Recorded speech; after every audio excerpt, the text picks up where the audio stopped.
I have no filter these days. Yeah, it's a fake way of bonding, really. Quiet. So,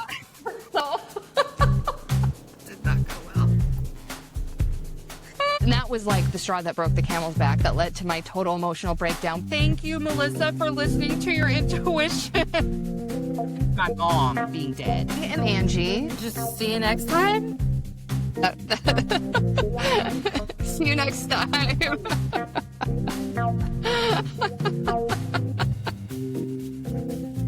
Okay, let's go fast. 1, 2, 3. Unquiet soul. Okay.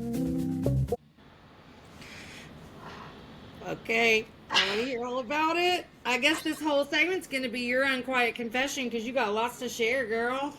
Yeah, and I can't talk about everything because it would probably Yeah. take 3 hours, but I'm going to hit on the biggest points. And also, because I've been reflecting a lot, because that's like, that much shit cannot happen for a reason. So I also try to make it meaningful by reflecting on the lessons. But I will start out by saying, before I left on this trip, I set an intention to be open to receive. So the first lesson is a lesson of be careful of what you ask for, or be specific on what you're asking for. No, that is so real. Be specific. Yeah. Be specific. Yes. In the Unquiet Lowdown, where I put last week that I was listening to that money book, I've still wrapped it up yesterday. So many lessons in that you can transfer to just manifestation in general, about, like, for instance, if you say I want to be able to, you will stay in the energy of wanting to be able to instead of I'm going to. Yeah, or even like So, I yeah. am, or it's Uh-huh. happening. Yeah, no, for So sure. yeah, I could see you were just trying to, grow and evolve. Which you did, grow and Which I evolve. did. So Yeah. And that's another thing.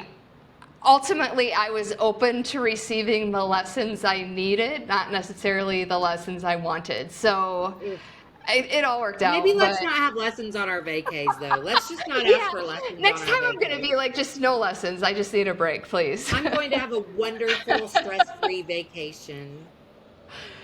But, and also, it was a lesson in listening to your intuition, although I don't know what I would have done about it, because I was literally all packed up and walking out the door, and I just had a bad feeling. But at that point, it's like most of the shit was paid for. Like, my plane was leaving in 2 hours, so it was like, what am I supposed to do? Abandon the whole trip just because I don't feel good about it? No, I kind of had that feeling for you. Oh, really? Like, yeah, like I wasn't the least bit surprised when you finally said it's been shit, because for lack of a better word, I worried about you the whole time. Well, oh, I remember you saying something because you were like, is it safe? Blah, blah, blah. You were kind of like weird about it. I should have listened to you. But again, at that point, No, what? most things were paid for and stuff. So it wasn't like I could just like You. abandon the whole process.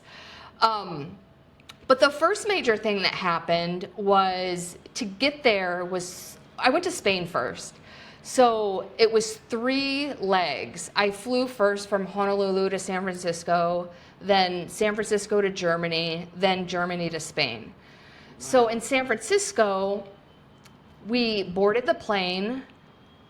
Just as soon as we were all boarded, immediately they were like, we need to deplane, get your stuff, and we're unboarding the plane. And they didn't announce why. I heard one of the flight attendants say to someone as we were deplaning, she was like, we do not want to be on this plane. And then, yeah, and basically the message was we had to wait for another plane, which in all fairness, it only took 2 hours, which, considering this was really unexpected, that's pretty quick, Yeah. right? But I heard from one of the other passengers who specifically asked what happened. The baggage guys ran their cart into the plane. So it was like such an absurd accident. But anyway, this That was would an issue. only happen to the people on that plane that day. I know. Like, I you was all like, must have asked to receive, damn it. but the problem was I only had an hour and a half layover in Germany to catch my flight to Spain. So I got there, and for anyone who missed their connecting flight, you had to go to this gate, and they had already like prearranged everything for you. The next flight, this was 4 o'clock in the afternoon. The next flight wasn't until 10 a.m. the next morning. So I had to spend the night in Germany in this like shitty airport hotel. But the biggest disappointment about it was I was only in Spain for 2 full days anyway. So this eliminated one of those full days. So that's what the major disappointment was. And then, because I was so frazzled about everything going on, they had already put me on this flight. And it was like only a 2-hour flight, but it was like 2-4-2, the seat arrangements. They put me in the middle, which I am claustrophobic. I need an aisle seat. But I was trying to be like, emotionally mature and regulated. You're doing all the things. You're doing all like I am the safety container. Yes, I'm like doing all the things. I'm like, it's fine. It's only 2 hours. I'm just gonna read my book and breathe. And so like 15 minutes before we land, I notice that my arm, which I'm wearing a long sleeve shirt, there was gum on the armrest. So I got so I landed in Spain, and I'm like just trying to be happy and whatever. And I also will point out good things that happened, because I feel like the stories I've told so far are all bad. But when I was in Spain, I went to the beach and I sunbathed topless, which I had never done before, which was really like cool and liberating. That on your story. Yeah. Yes, I was like, good girl. And I felt weird about it, but I was like, how many opportunities am I going to have to do this? So I was like, fuck it, I'm just doing it. I would do it too, shit. And the real reason I'm pointing that out, one, it was getting out of my comfort zone, but two, even if that were allowed in America, how many gross, creepy men would be like jacking off in a corner or whatever? We wouldn't even do it because it would feel so unsafe. But the coolest part about it was just such a safe environment to do it. And I was like, this is so cool. Yeah, so that was actually the best part about it. Oh, and the other thing about Spain was the hotel, they had a 24-hour cancellation policy, so they still charged me for the night that I wasn't there. So that was another thing that sucked. Nice. Oh. But again, I'm like trying to like not let this stuff get me down, which I'll get to that. Let me ask you about that, because of how natural a tendency we can have to kind of try to quote unquote spiritually bypass and be like, no, I'm going to get into the energy without dealing with the emotions. Were you just completely like, nope, it's fine, without like pausing to be like, it's okay that I feel disappointed, it's okay? Yes, things I'm touching for this now. I'm going to get more into this later, but it was way more spiritually bypassing. Like, everything's fine. I'm not going to let this ruin my vacation. I'm happy. I'm good. You're just growing in tension. Your fucking shoulders are hurting. Yeah. Yeah, so it was that. But I will get to the other thing in a minute. So then, I think I mentioned this to you before I left. One of the reasons I went to Spain first is because in the 2000s, I used to watch Rick Steves Travels Europe. And in one of his episodes, he went to Spain and he took a ferry from Spain to Morocco. And I had always wanted to go to Morocco. So I was like, that's the coolest thing. And so since I had this opportunity to go to Morocco, I was like, I'm taking the ferry. So anyway, I was in Mallorca, Spain, which is an island near Ibiza. Mm-hmm. So I planned this whole journey to trains, planes, and automobiles to my destination in Morocco. So I took a plane from Mallorca to Malaga, and then the plan was to take a bus from Malaga to the ferry.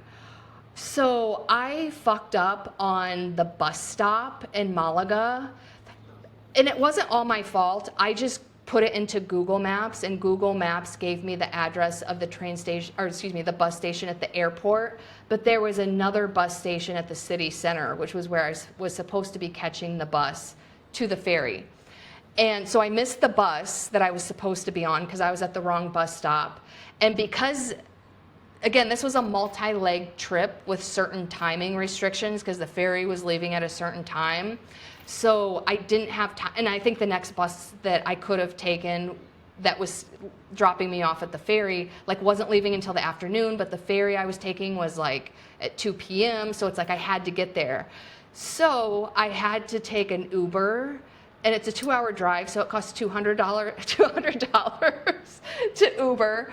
So like the entire car ride, I was just like kicking myself, like I'm such an idiot, blah blah blah. Oh, like, yeah. because I was like, and that part of it was like I was so proud of myself because it was like this like It was a very multi-logistical big girl trip. trip. Yeah. Yeah, so I was just like down on myself the entire time.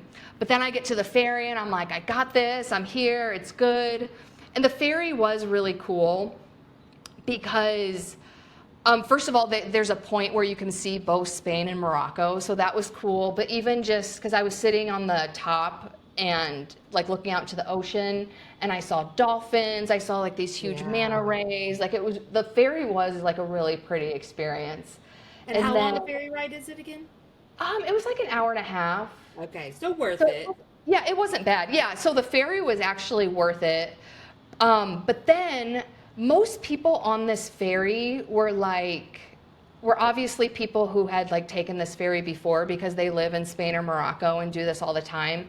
But me and this German couple, like we had no idea what we were doing. So we step off the ferry, we're in another country, and so like we don't have, like you have to get like a visa on arrival, and we didn't have that.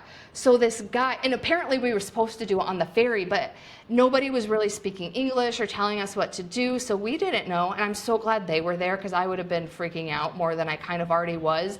Because we get off the ferry, and at the station, because we didn't get the visa on arrival, this guy who barely speaks English took our passports and was like, I'll be right back. And he was gone for like 40 minutes. And I Oh was my like, God, holy I would fucking panic. shit, he has my passport. But he finally came back and everything was fine. And then, but that was kind of scary. I'm glad you weren't alone there too. But then, so then I had a driver for like an hour to get, because then my next thing was a train. So I had a driver drive me to the train, and it was a really beautiful drive along the coast. So that part was really cool. And then I got on a train from northern Morocco to Casablanca, and it was like 2.5 hours. And that was also really cool. It was further inland, but have you ever seen, I think the only things I can think of is like, have you ever seen like pictures of Egypt or whatever? So there's like the pyramids, and then there's like Yeah. these kind of ghetto neighborhoods like on the Yes. outskirts. So Yeah. like a lot of the scenery was like these ghetto neighborhoods, but it was still like super fascinating to me, like just the landscape and the architecture and like just everything about Yeah. like how they were like living in that part of the world. So I just like stared out the window for 2.5 hours. So the train ride was great. I spent the night in Casablanca, and then the next day I took a flight from Casablanca to the city's called Agadir. And again, there's so many stories I can tell. I'm going to tell this one because there was a big theme for me of situations coming up where I had to speak up for myself, which is something that is very hard for me to do. So on this flight from Casablanca to Agadir, it was only an hour. And I'm the kind of person, again, because I'm claustrophobic, so I always have to have an aisle seat on an I am too, airplane. by the way. Yeah, so I'm the kind of person, when I purchase my airfare, I pick my seat then and there Yes. because I want to Yeah. ensure that I have a seat. So I had chosen my seat, and I had the whole row to myself, which is great, right? Yeah. Well, so then this woman, oh no, I didn't have the whole row to myself. It was me, the middle was empty, and then there was a girl sitting next to the window. But then this woman was like, well, I want to sit in the middle because this is my daughter, and this is the first time she's flying alone. So I'm like, cool, no problem. You know, as long as I get the aisle seat, I really didn't care. Well, so then she immediately like lounges her legs over her daughter, which means she's sitting like sideways in her seat, which means she was like leaning Like into my touching seat. you. Yeah, so Yeah. and if she wants to sit like that, that's fine, but don't encroach into my seat, right? So I like tapped her and I was like, "Excuse me, can you please not lean into my seat?" So of course she got like all pissed off and huffy about that, but I'm like, you know, like I have every Literally, right to you're leaning on me. yeah, I'm like, come on, like you don't need to be leaning on Surely me. you didn't think that was appropriate. So then, like a few minutes later, she was like, I have to sit like this because I have really bad nerve pain. She was like, can you go sit in my seat so that I can lean out? Yeah. I was like, no, I'm sorry, I can't. This is my seat. I was like, and her seat was an aisle seat. I was like, if you want to sit in your seat to stretch out, that's totally fine. And she kept like arguing with me, and I just like stuck to my guns. I'm like, I'm sorry, I can't move. This is my seat. And she got like all pissed off and huffy, and she finally moved. And again, it was one of those situations, it kind of bothered me, but I was like, okay, I think I needed that because I needed to practice speaking up for myself. And again, in that situation, I was like, no, this is my seat. Like, you Right, know, and you booked knowing what yeah. your needs were. I felt like she was trying to bully me. So I'm like, no, I'm sticking up for myself, which is something past versions of me would not have done. So I Hmm. think I needed that. But again, that was like a common theme in the trip. So anyway, I get to Agadir, and then it was like another car ride to my final destination, which is where the surf retreat was, which is like the bulk of, I'll make this the bulk of the story because there's like so many things.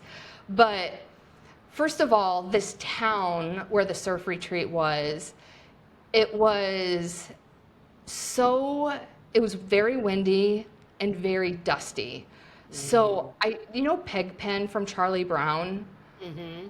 That's how I felt all week. Like even if you take a shower, you're just immediately covered in dust, and it was just so Did it gross bother and your dirty. sinuses too? It did, and then so then I went to the pharmacy because usually foreign countries have Sudafed. They didn't have Sudafed, but they had Zyrtec, which didn't work as well as Sudafed, but it worked. But yeah, it was like I wake up because usually I can't breathe out of one nostril when I wake up, but Yeah. like I couldn't breathe out of either nostril. And then, so that was a whole thing because I'm like, this is really gross just to be constantly covered in dirt. Um, but then here's the other thing that pissed me off about the retreat. So this is the 5th surf retreat that I've done with this specific company. And every other retreat, I've paid the same amount to have a single room. I paid the exact same amount. So in my mind, I thought I had a single room. I had a roommate. And I didn't find out until I got there. So first of all, I was pissed because it's like, why After you wouldn't you tell already me had the this up trip from front? hell to get there. Yeah. So I'm like, why wouldn't you tell me this up front? And then secondly, like it's such a value discrepancy. Like I'm on a really tight budget right now because I'm transitioning careers. So it's like I never would have gone on the value discrepancy alone. You know what I mean? So I was really upset that they didn't give me that information up front because I felt like I wasn't able to make a decision that was appropriate for me. So yeah, the first day there, I'm already not happy. It's like dirty and dusty. I kind of feel blinded by the misinformation. And I didn't say anything because I was like, I don't know. And actually, I still haven't said anything, but I do plan on giving them feedback because I was like, I need to like calm down before I say anything. Um, so then we actually go surfing for the first time. The water is freezing. Like we had wetsuits, but it was so jarring and cold and like I usually surf, like that's my one thing a day that brings me joy. Like it wasn't even enjoyable. It was actually Oh. miserable. Also, the place where we were surfing, it was just so full of surf schools. And I know surfers won't understand this, but there's this certain level of surf etiquette that you have to follow. It would be like driving on the street with like no traffic lights or whatever. It'd be mass chaos. Yeah. So there has to be these unspoken rules that people follow so it's not mass chaos. But when people don't know those, it is mass chaos. So like there was just no surf etiquette, like so it was really hard to enjoy surfing for that reason alone because you'd have like 10 people going on the same wave, like just not paying attention. And the reason why this is a problem is because it's actually dangerous because you can get hit by a Yeah. board, you can get hit by another body, and it's like drunk driving in that the other person is the person who usually gets hurt. So I can be paying it, or I don't know if you've ever been skiing, but I usually relate it to skiing because when you're skiing, you can be as skilled as you want and be paying attention as much as you need. That doesn't mean someone else isn't gonna like fly into you because they don't know what they're doing. So Right. surfing is the same way. So it didn't feel safe. It was not enjoyable. So that was the first day. Later that night, we were having dinner, or no, was this the second night? I don't even remember. It was either the first or second night. We were having dinner in the dining room of the hotel, and we had the whole hotel to ourselves. And we had just finished eating, like we had the meal, dessert, everything, and we're all just sitting there talking, and all of a sudden, I felt like I had to throw up. So, and I'm the kind of person, like, once I throw up, I'm fine. So I'm like, maybe it was the food or whatever. I'm just going to go to my room and throw up and then come back and pretend like nothing happened. So all I remember is walking to my room. And the next thing I remember is waking up. I was lying on my stomach on the cold floor of my room in front of the door. And I was freaking out because I was like, what the hell just happened? I had no recollection of anything that happened. I could feel that the side of my face and neck were hurting. Yes. So I just started screaming for help. And I was still kind of out of it. And so then I finally realized, like, nobody can hear me because I was inside of my room, like where they were in the dining room, like there was no way they could hear me screaming. So that added to my anxiety because, like, yelling for help and knowing no one is there to help you or can hear you to help you, it's like such a helpless feeling. So I was having like a panic attack on top of a panic attack.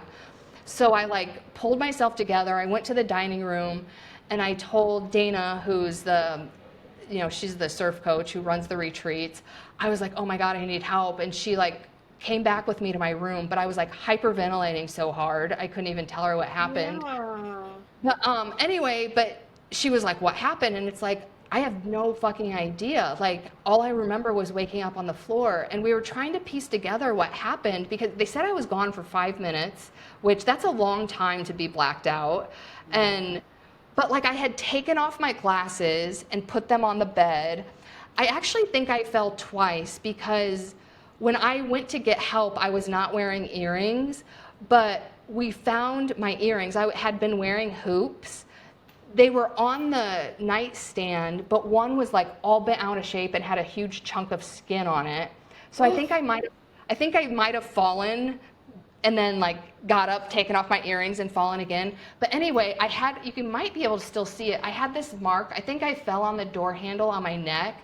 And then I think I fell on the floor on my jaw because my whole jaw was sore. I couldn't turn my neck for like 2 days. Luckily, one of the guys in the retreats had like codeine painkillers because nothing else was cutting it. And I was like, I was in so much pain, I couldn't stand it.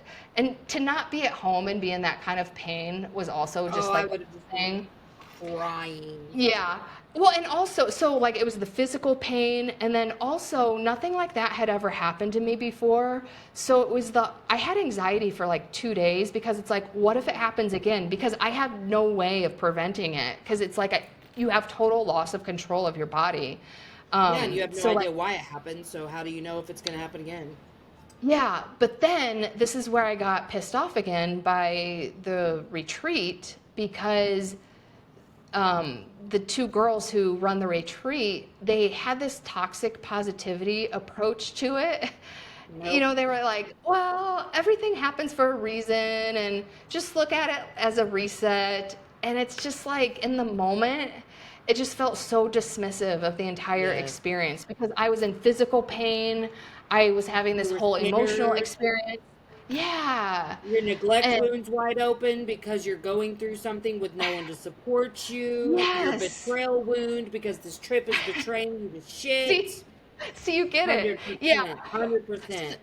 So like one day, because I couldn't surf for a few days, so one day when they were surfing, I just went to the beach and had a total emotional breakdown because I was like, I need to feel my feelings, so I'll just do it by Yeah. myself. Um, but anyway, so then I finally was good to surf, and I tried to go surfing a few more times, but it was so miserable.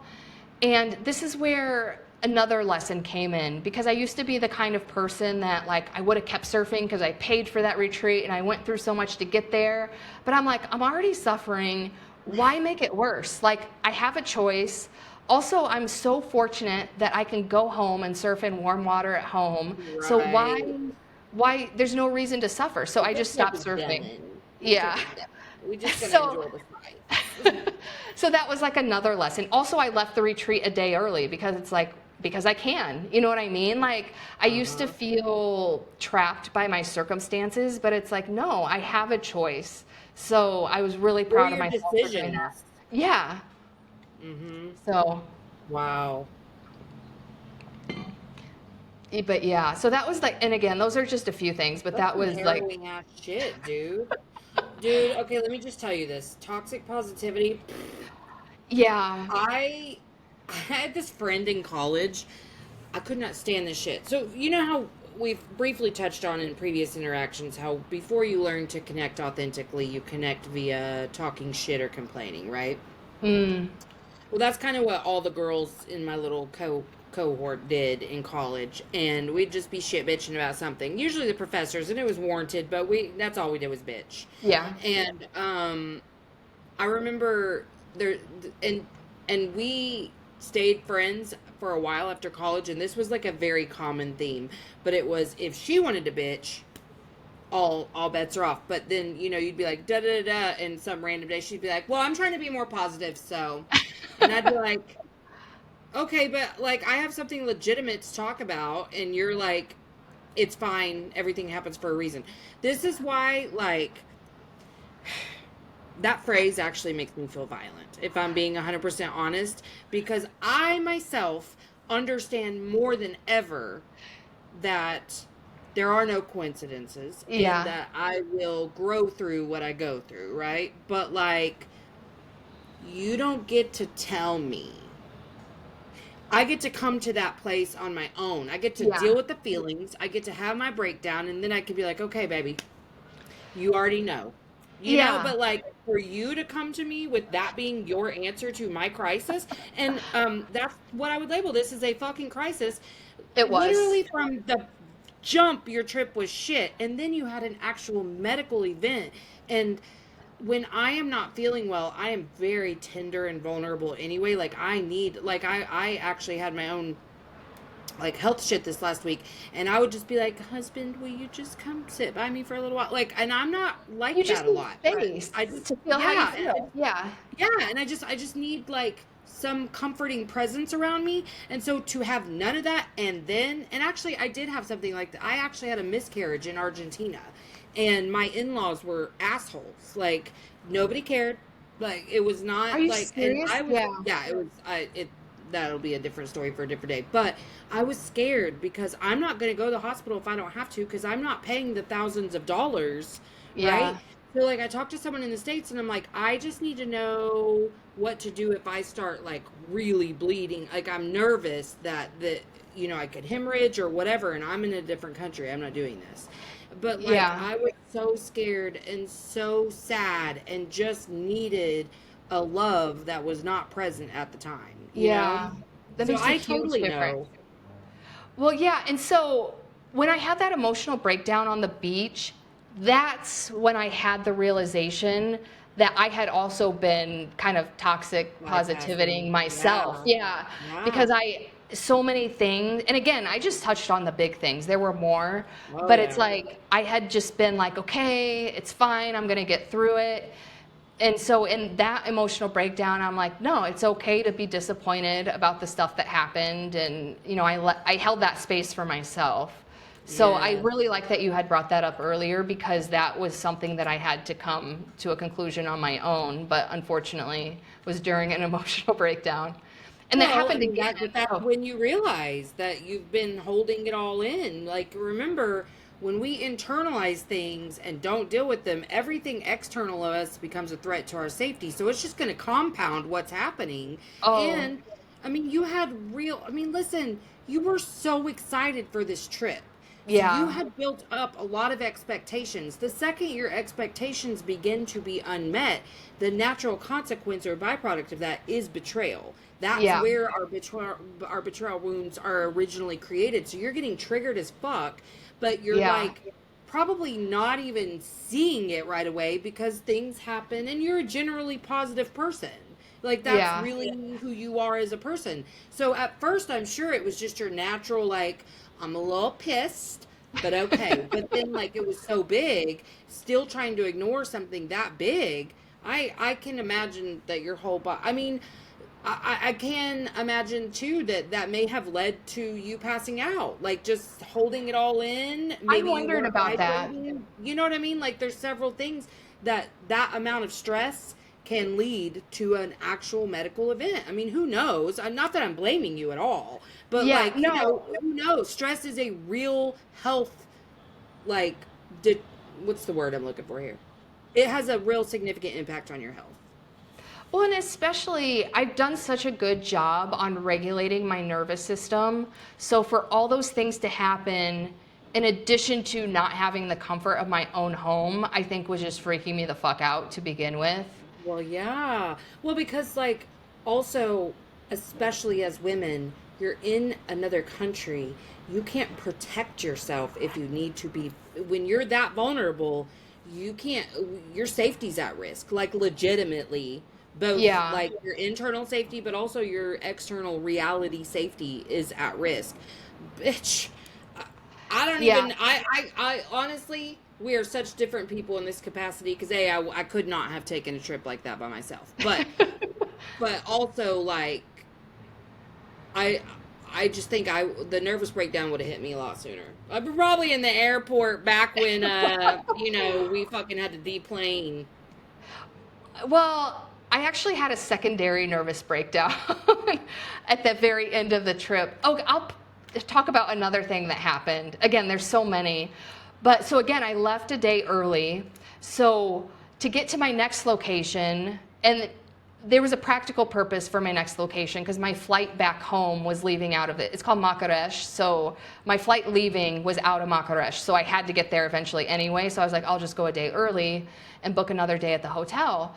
So the hotel that I was staying at for the surf retreat, they hired a car to take me there. So it's a 4-hour car trip. Which that was kind of freaking me out to begin with because I'm like, that's a long time in the car. But again, I was like, it's fine. I got this. It Everything's turned into good. an eight. It turned into an 8-hour car trip because the car kept breaking down. And keep in mind, most of this ride was through the middle of the desert. So there was a period of like an hour where luckily there were like these water wells on the side of the road in the middle of the desert. So he had to keep filling up water bottles and putting it in the engine or whatever. I don't know what all the parts are, but we had to stop every like 10 minutes and do this. So it took an hour just to go a few miles to get to the next town where there was an automobile repair. But then once we get there, we were there for like an hour because the first guy didn't know how to fix it. The second guy didn't know how to fix it. So I kept asking the driver, can you get me another ride? And he was like, no, it'll be fixed in like 15 minutes. And keep in mind, I'm a smart person. Nothing was happening. I'm like, this is not going to be fixed in 15 minutes. Yeah. Nobody knows how to fix it. It hasn't been diagnosed, let alone anything else. So, but I was assuming he didn't want me to get another ride because then he wouldn't have gotten paid for the full ride because we were only like an hour into this trip. So that was pissing me off because it's like, don't hold me hostage just because you want your money. So I called Dana I was like, can you have them send another car?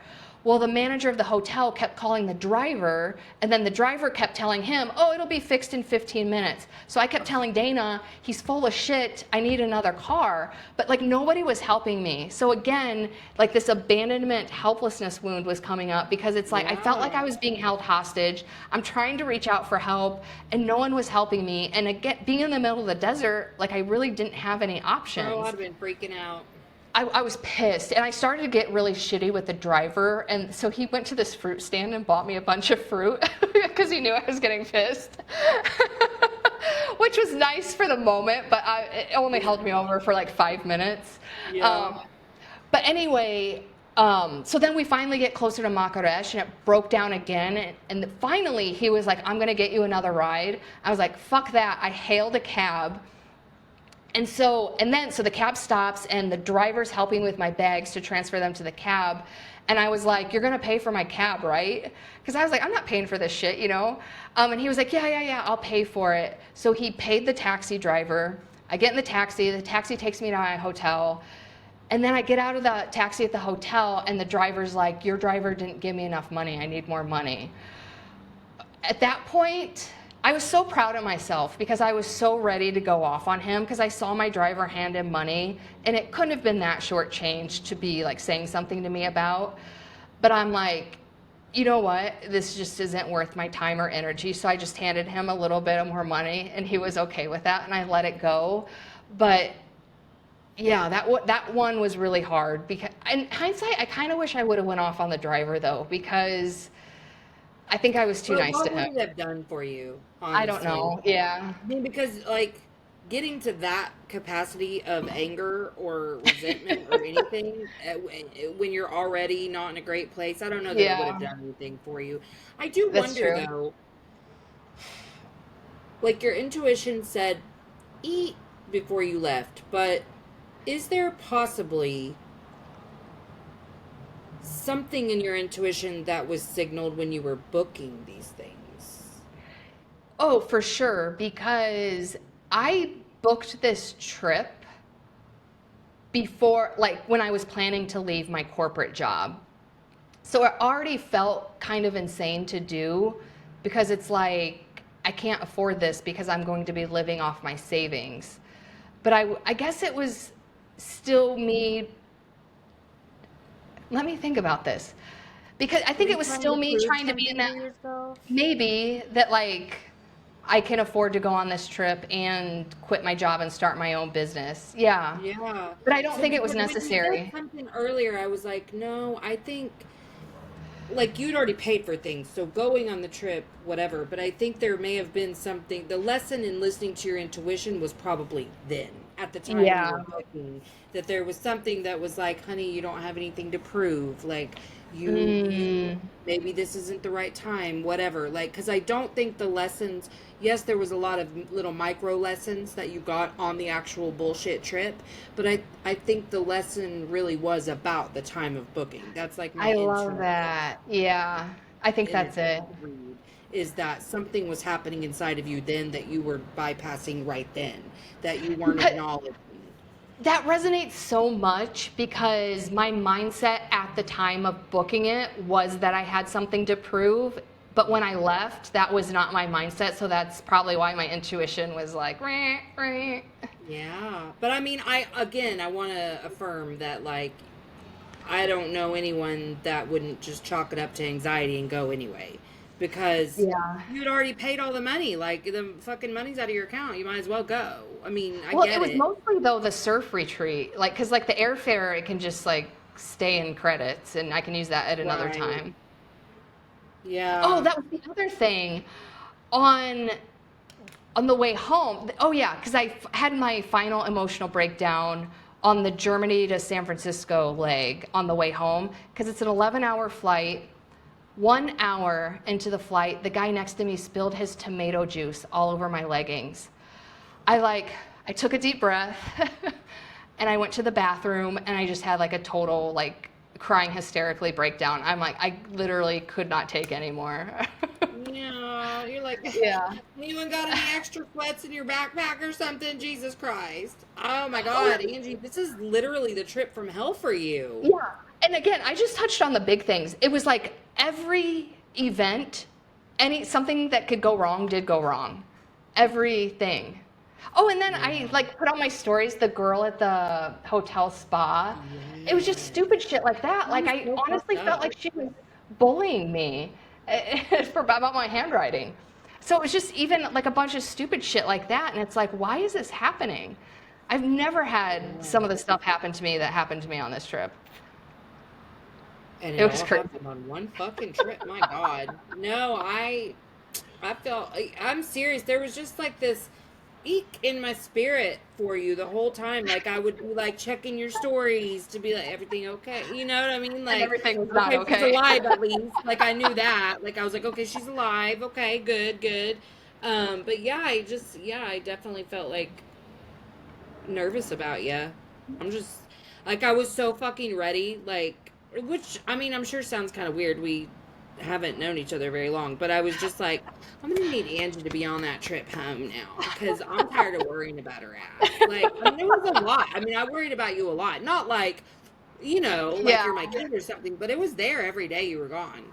Aw, I appreciate that. I think I needed that kind of protection though. Yeah, well, I did send you good energy, so I mean, it didn't seem to do a lot of good, but I'd be like, you're gonna be fine.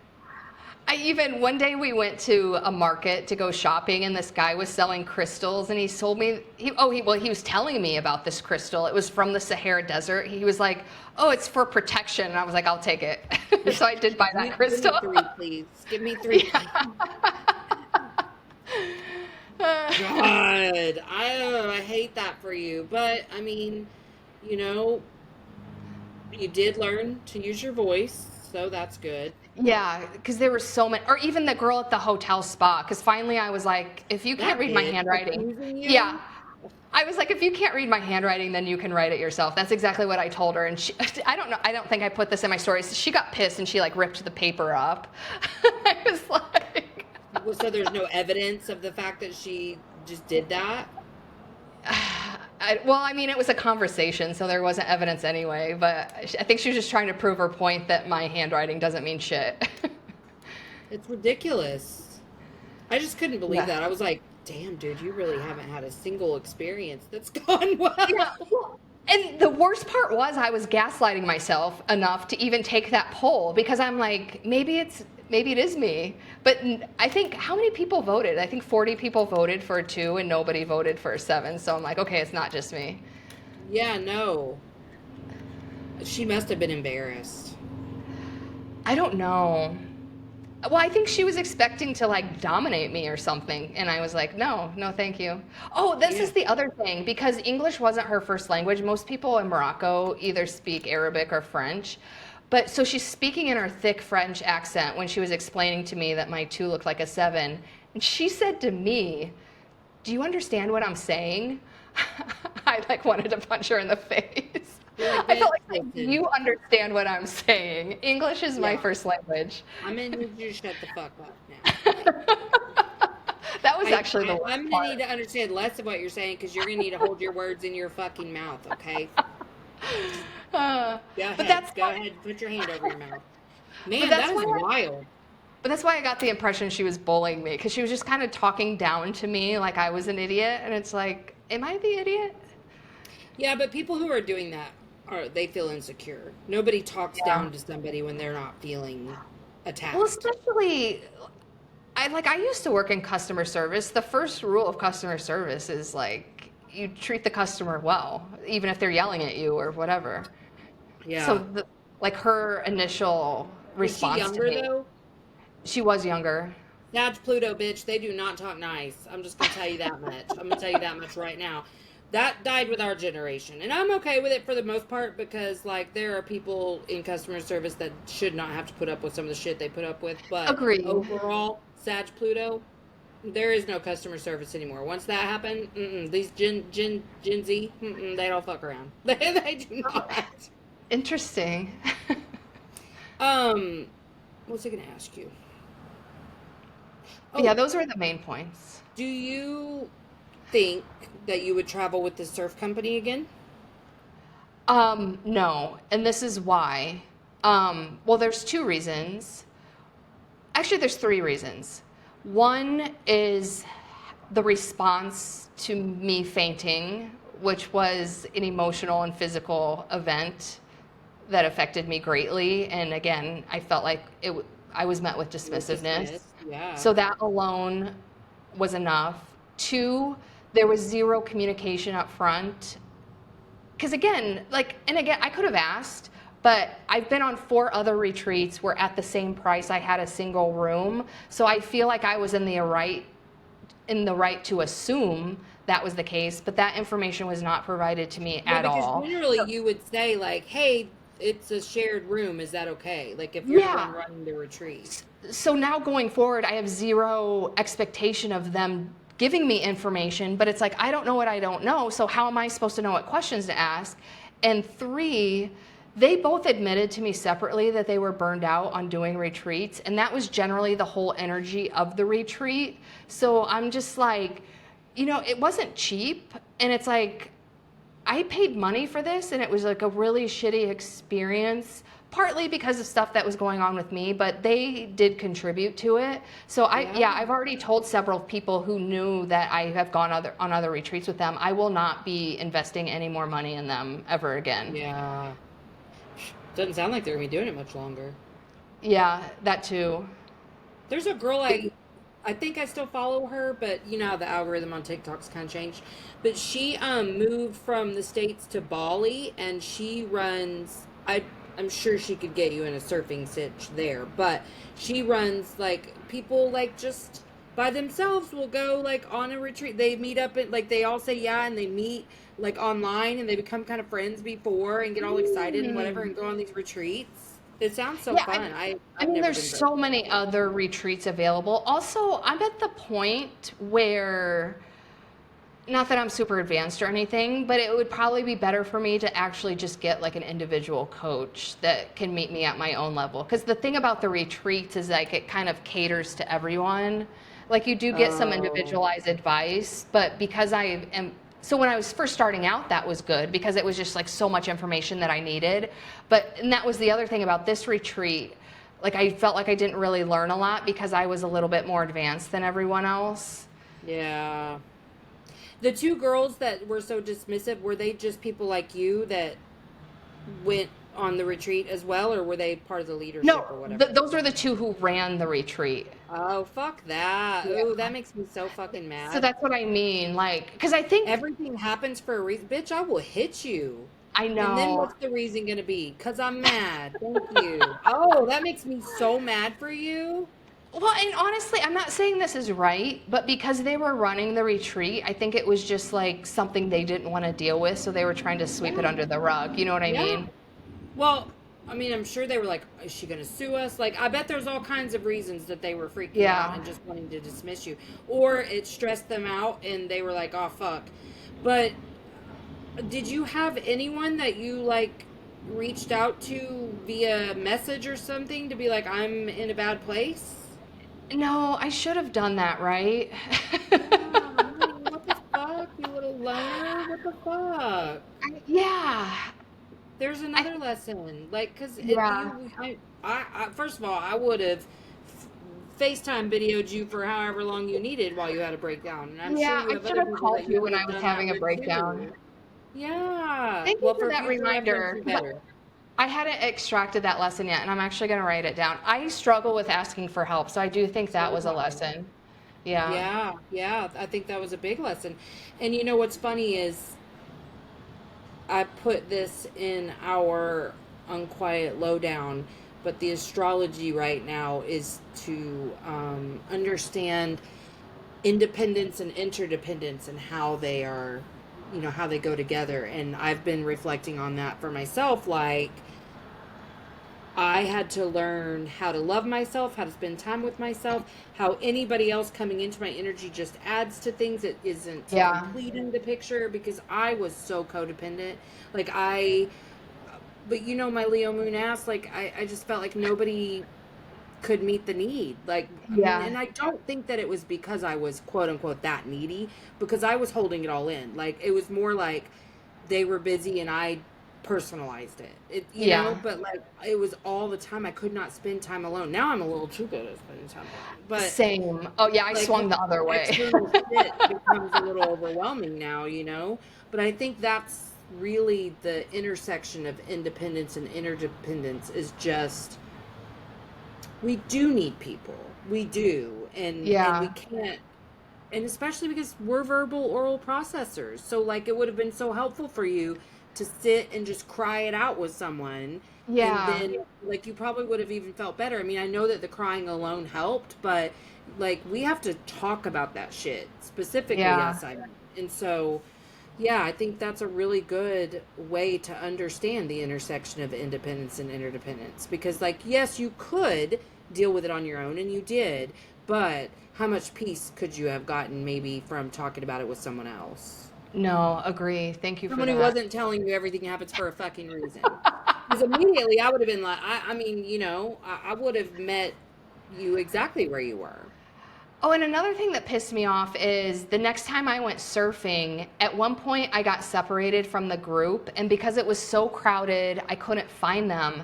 And I started panicking because in my mind, I was like, what if I pass out in the water? There's no one to help me. So then when I finally caught up with them, I said something like that to Dana, and she was like, oh, you're fine. Like she totally like brushed me off. And I was like, Oh, that was actually a valid concern. And Why aren't you more concerned that I passed out in the, like, okay, here's where I'm at as a little retreat leader. You pass out, we don't know if you have a head injury that's undiagnosed. You're not surfing on my watch without signing a release form, and I'm watching your ass. Yeah. Period. Period. Even though technically I'm not responsible for you because you're an adult and you knew what you were signing up for, still, I would have felt some liability. But also, if I'm the leader of the retreat, like, because I really want to lead retreats, like, really bad. I haven't figured out how that looks or whatever, but I really fucking want to. The level of responsibility I would feel for everybody there.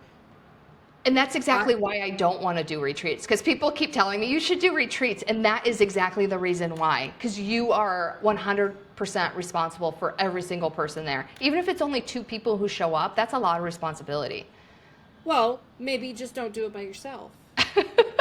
With people I'll do it around with you. you. You know what I mean? No, You know but what I mean? still, but I get your point. Like, I feel Yeah, that level of I wouldn't responsibility. have just been like, Yeah. when you finally said what happened about the passing out, I was still like, well, Sissy, do we know you don't have a concussion? Like, you know, like, are you Yeah. okay? No one asked me that, to be Oh, honest. I would have been fucking doing all the checks. I would have made sure, like, I would have been checking on you every 2 hours all night. Like, Oh, that was another thing. I actually thought about that myself because it happened at night. So then I went to bed and I was like, I hope I don't have a concussion. Uh, honey, I'm so mad at them. What the but fuck? in all fairness, though, I have had a minor concussion before, and I know the signs, and I wasn't having the signs. Otherwise, I You wouldn't didn't have gone throw to up. sleep. Yeah, like I wouldn't have gone to sleep if I was having signs of a concussion. Yeah, but So I mean, I was honest at to least God, the aware of that point is myself. nobody even, Yeah. you know what I mean? Like, yeah, again, as a human, I would have felt responsible for you. Like Yeah. that's my thing is that whether I'm in charge of this thing or not, as a human, I would have been like, oh, let me, like, do you need someone to care? Do you need some soup? You know, like, I can't Yeah. even imagine not caring. And another thing, that's another thing that bothered me because none of the other retreat members, not that they have to care, but no one No, ever but the fact that they really, didn't, that's pretty fucked up. yeah, nobody ever really checked in on me to see how I was doing. And yeah, it was weird. Yeah. Oh, how lonely. Yeah, it was actually. Oh man, that hurts me for you. It really does because you did spend a lot of money. I hate this. I hate the whole fucking thing for you. I But wanted there it to were be good things amazing. too. Like I rode a camel, I went on a hot air balloon ride. Like it wasn't, and that's Woo! why I The hate video bitching of about that, I it. was like, no, couldn't be me. No, it was actually really peaceful because you're just floating. I don't know how to Yeah, honey, describe it. I have a huge thing about like just fearing falling to my death. I must have fallen to my death in a past life. Like that's all I can think because I I'm Yeah. okay now to do more things than I went before I didn't have control over my brain. But bitch, no.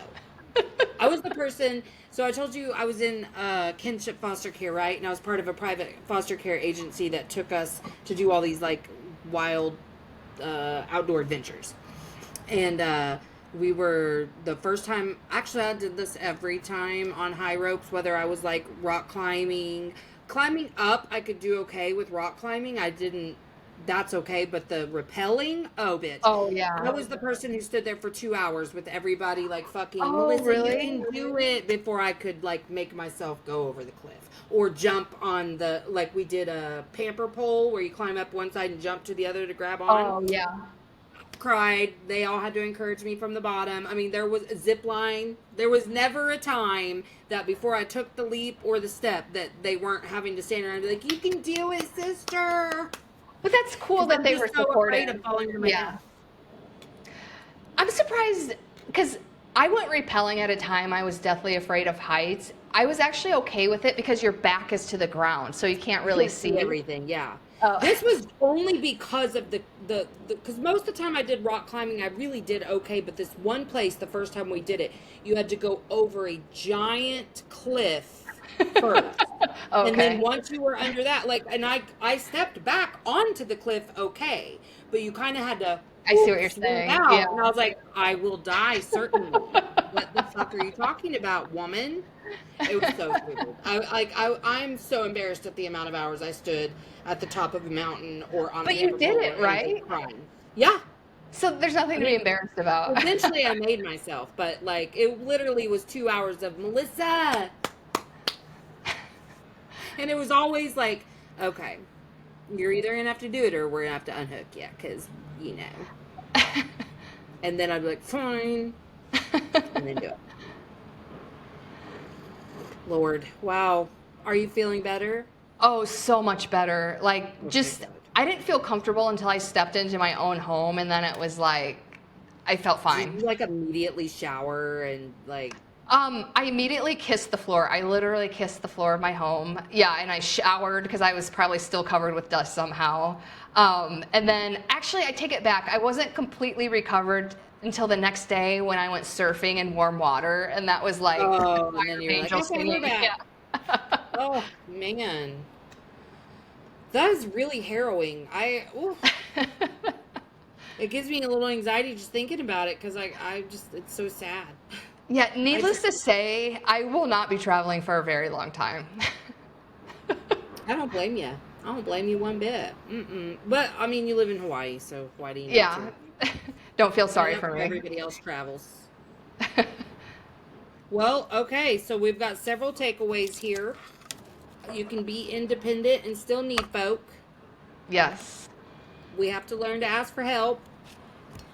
Um, Listen to your intuition before you get into the situation. What else? Set specific intentions. Set specific intentions. Yes. Use your voice. Stand up for Use your yourself. voice, yeah. Although you should have used your voice with those retreat leaders. Shit. I'd have been like, tell me See, again.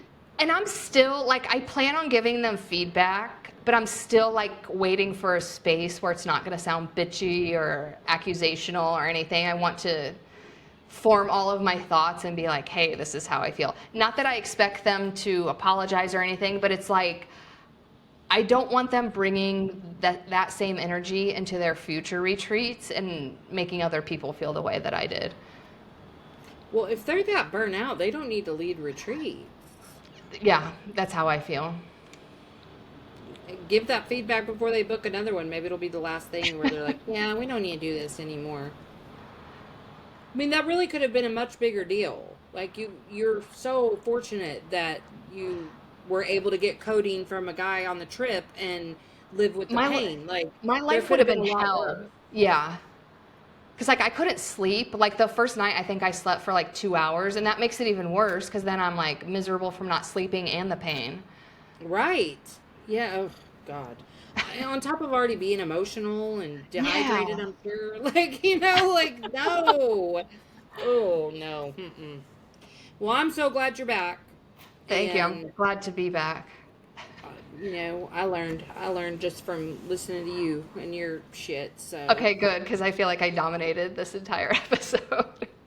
well, I mean that's gonna happen. Sometimes you had a lot to talk about, and it was conversational. I'm fine with it. Yeah. I hate that you went through it. I really do. But I mean, it's done now. So, Yeah, and but I for love your future insight reference, because you fucking call me if you're having a breakdown. yeah, that was my biggest insight. Next time I need to ask for help. Yeah. Well, I'm sure because you are so used to doing things on your own, it really didn't even occur to you. Yeah, well, and especially in a situation where people aren't really actively helping me, it just feels helpless, and it's like, why bother? Yeah, yeah. Well, and that's why I'm naming it. Like that's your neglect wound right there. Yeah, That first of all, confirmation bias told you this is what always happens. This is what will always happen. When I try to say how I feel, this is how I'm met. yeah, And neglect really is what we feel when we have the weight of the world on our shoulders and we feel like we have nobody to help us carry it. I mean, even if you had considered calling me, something would have told you that's stupid. yeah. Well, I would have been like, well, I don't want to be a burden to her, blah, blah, blah. Yeah. Well, let me tell you this. I don't have a problem being a burden to people, and also I don't feel like that it is being a burden. So if ever you find yourself in a scenario like that, you just let me know, and I'll put what I have on hold. We're right there. Oh, thank you. See, I think this is the biggest gift and lesson that came out of it. Yeah, that you do have support, sister. Yeah. You do.